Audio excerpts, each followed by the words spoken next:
Hello guys, ito yung transition ng bahay namin nung nag-start kami magpagawa. Ayan, nung nakabitan na ng bubong, napalitadahan na. Ito naman nakabili na kami ng mga gamit namin.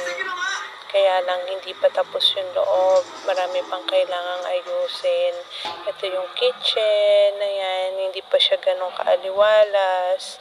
At marami pang kailangan i-fix. Talagang kailangan ng mahabang panahon pa, tsaka syempre ng pera, at awa naman ng Diyos, nairaos namin.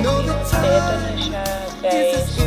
Ayan yung sala, nandyan yung dining table namin, pero sa kitchen meron din kami dining table. Ito yung stair, papunta sa taas namin, meron kaming mezzanine, at ito naman guys yung kitchen. Ayan yung mga gamit namin, nakompleto na namin, pati yung mga utensils namin, may mga wine glass na rin, tsaka mga ibang kagamitan. Ayan naman yung restroom, nandiyan na rin yung laundry area namin guys. Kaya masaya lang ako nag-share kasi nairaos namin yung bahay namin.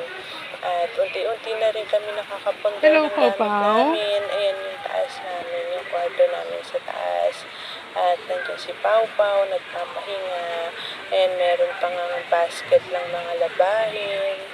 Ayan, konting ayos pa guys at magiging maganda na talaga siya. Ito naman yung gate namin. Ayan, thank you!